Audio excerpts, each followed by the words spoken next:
Let's start tonight with just three numbers. No emotion, no spin, just cold IRS verified reality. 40%, 70%, 97%. Those three numbers represent who actually funds the United States federal government through income tax. Here's what they mean. The top 1% of earners, people making around $700,000 a year and up, pay about 40% of all federal income tax. The top 10%, people making around $155,000 a year and up, pay about 70% of all federal income tax. And the top 50% of earners, basically anyone making $46,000 a year and up, pay about 97% of every income tax dollar Washington collects, which means, by simple math, the bottom 50% of the country pays the remaining 3%. And here's the part people don't want to admit. Roughly half the country ends up paying zero federal income tax. Zero. They contribute nothing toward the system, but they still benefit from the spending. So when we talk about tax fairness, when politicians scream the rich need to pay their fair share, well, the math shows they already do. And the uncomfortable truth is this: a tiny percentage of Americans are keeping this entire system funded. That is the foundation for tonight's discussion. Putting it in plain language, if you make around $700,000 plus, you are in the 1%, and your group pays about 40% of all federal income taxes in the entire country. If you make around $155,000 plus, you are in the top 10%, and that group collectively covers about 70% of all federal income tax. If you make $46,000 plus, you are in the top 50%, and that top half of the country covers about 97% of the federal income tax burden. Therefore, the bottom 50% of Americans making below approximately $46,000 per year pay only about 3% of all federal income tax combined, and nearly half of them pay zero federal income tax. Welcome back to Two Sense Unfiltered, the show where we strip away the political illusions, we toss out the media spin, and we look at the facts, unfiltered, direct, and honest. Tonight, we're doing a deep dive into a topic that affects every single person in America: the U.S. tax system. Who really pays federal income tax? Who contributes the majority of revenue? Who pays almost nothing, or even gets more back than they paid, and why this matters? Because this is one of those topics that is constantly lied about. Politicians lie about it for votes. Media lies about it to fuel outrage. Influencers lie about it to get clicks. Well, tonight, we get rid of all the spin. This is the raw truth. Most Americans don't really know how our tax system works. They think everyone pays a fair share. The rich don't pay anything. Millionaires are somehow all skipping taxes. The poor are being crushed by federal income tax. No, that's not reality. The U.S. federal government, in terms of income tax, is overwhelmingly funded by the top half of earners, and even more specifically, the top 10%. We are a graduated income tax system, which means the more you make, the higher percentage you pay. And in theory, that sounds fair. But the truth is, our system is now so heavily skewed toward those top earners that we've crossed into a weird moral argument where almost half the country is not paying federal income tax at all, and yet they get to vote for how your tax dollars get spent. Is that fair? Should someone with zero tax liability have the same weight in deciding government spending as someone who funds the system? That's a conversation America refuses to have. Let's talk data. Because this is not opinion. This is not emotional rhetoric. These are IRS and CBO numbers year after year. Roughly, top 1% of earners pay around 40% of all federal income tax. Top 10% pay around 70%. Top 50% pay about 97%. And the bottom 50% of earners, half the country, pay about 3% of federal income tax.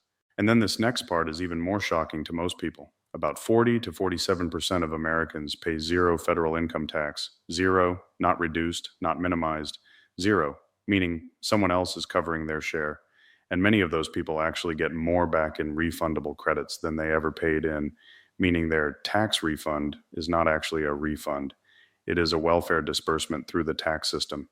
You hear people brag, I got $7,000 back this year from my refund. No, you didn't get your money back. You received someone else's money because you weren't taxed $7,000. You got paid $7,000. We need to start calling that what it is: transfer payments. This is redistribution by another label. So how did we end up here?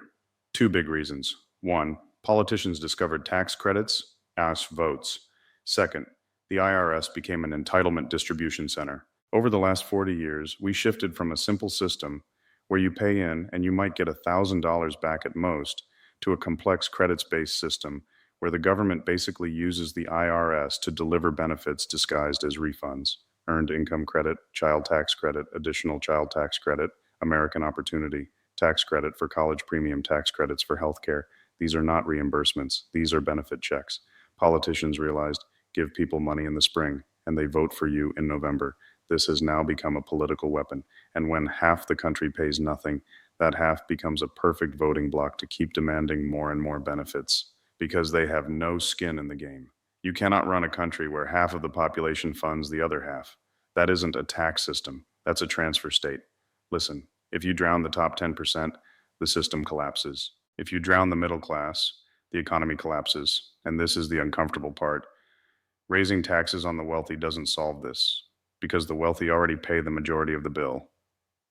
The real issue is that there are millions of people who are contributing nothing, but benefiting everything. That's the imbalance. And when people say, well, the rich can afford it, they don't understand math. If the top 1% walked away tomorrow, there isn't enough taxable income in the bottom 50% to sustain even a fraction of federal spending. Ask yourself one question. Who benefits the most from government spending? Is it the wealthy? No.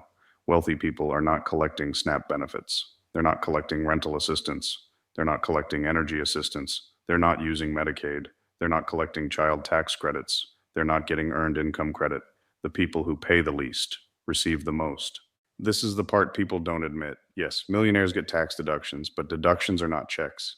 Deductions reduce what they pay in refundable credits. That's not reducing taxes owed.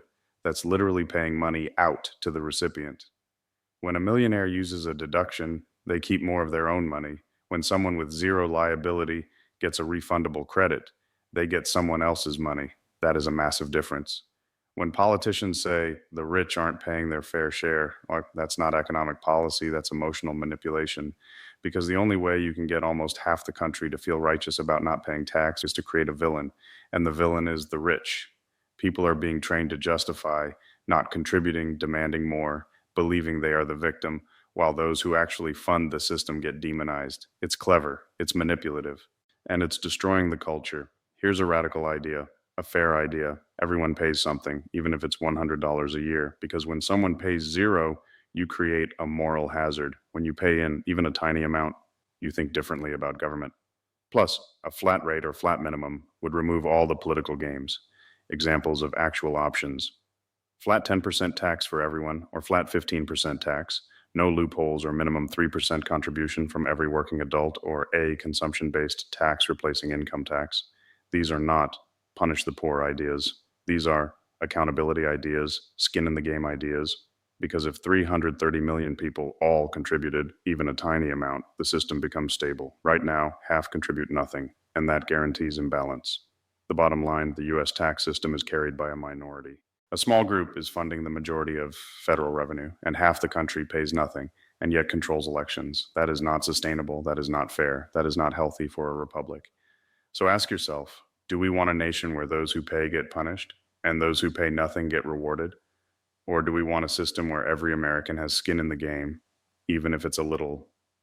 So every American thinks more carefully about spending, about deficits, about policy, and about the future of this country. Because fairness is not about feelings.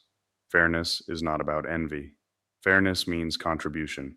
And contribution means everybody pays something, even if it's small.